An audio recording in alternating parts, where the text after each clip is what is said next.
Hello and welcome to Awaz News. I'm Kubra Ali and I'll be taking you through big news across Canada. COVID-19 hospitalizations reached 8-month high earlier this week. Ontario teacher facing sex assault charges after Alberta arrest on Canada-wide warrant. Police looking for 12-week-old puppy allegedly stolen in Toronto. OPP testimony on dysfunction in Ottawa police during Freedom Convoy continues. Cops at risk of violence when dealing with mentally ill homeless Vancouver officer. Police trying to find family of young women killed in Richmond Hill hit and run.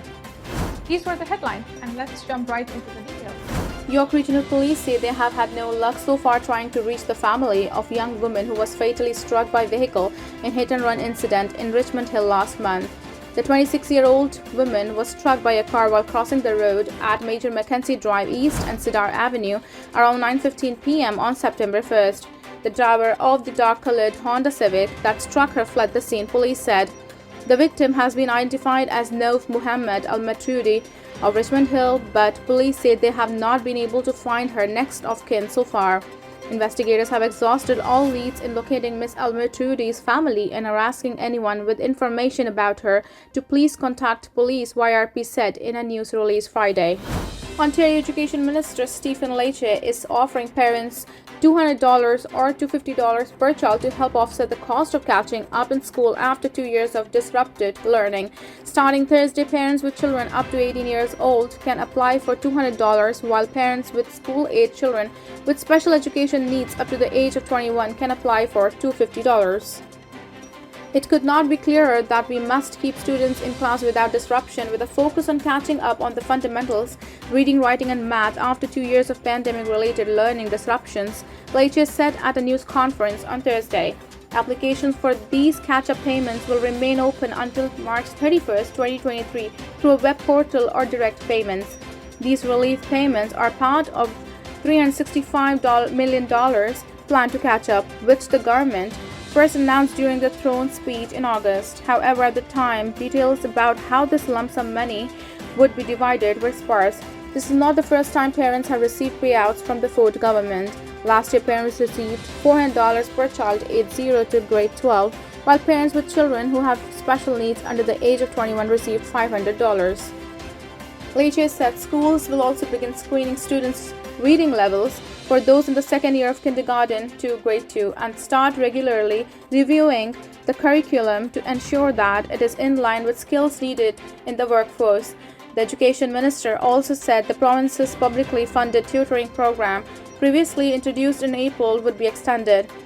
When first introduced, the tutoring program garnered response from critics claiming that the money would be better suited going towards the public education system instead of handed out to private companies.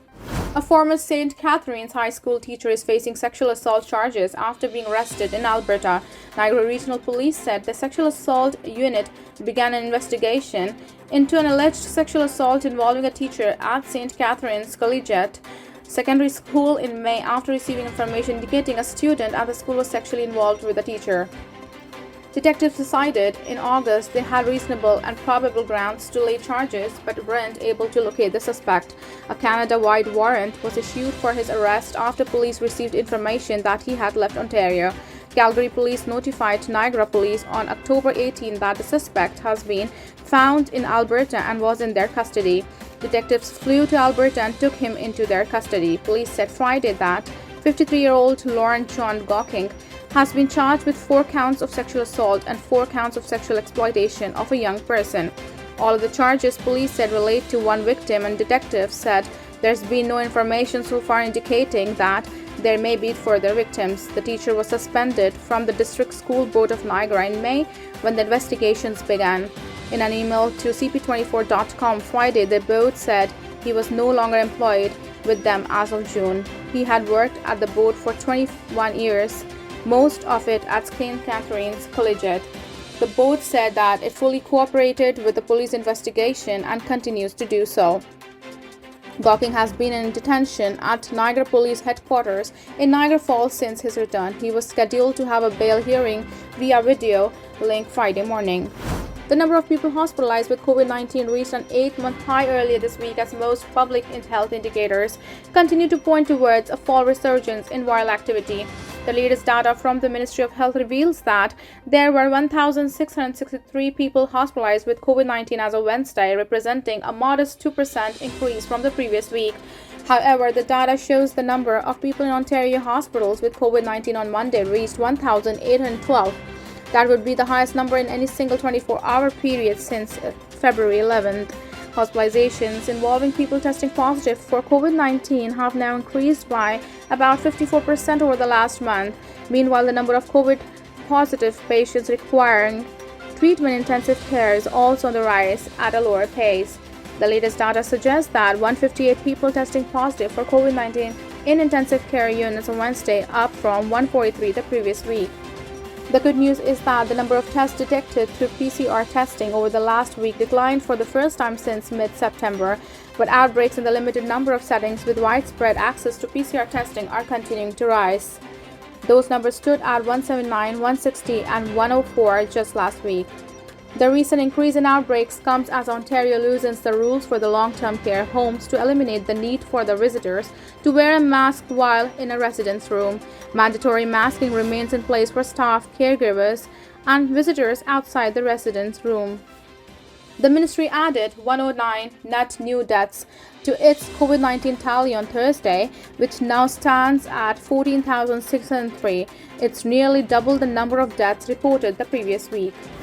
Toronto police are looking for a 12-week-old puppy they believe was stolen in Toronto early this month. On October 9th, sometime between 2:30 a.m. and 3:30 a.m., police say the puppy was briefly left inside a vehicle parked in an underground parking garage in the area of King Street West and Spadina Avenue. Police say the car's alarm sounded off, prompting the owner to investigate what activated it. When the owner approached the vehicle, they noticed the dog was missing and seemingly stolen from the parked car. The puppy, who goes by the name Harry, is described by the police as an unneutered male French bulldog.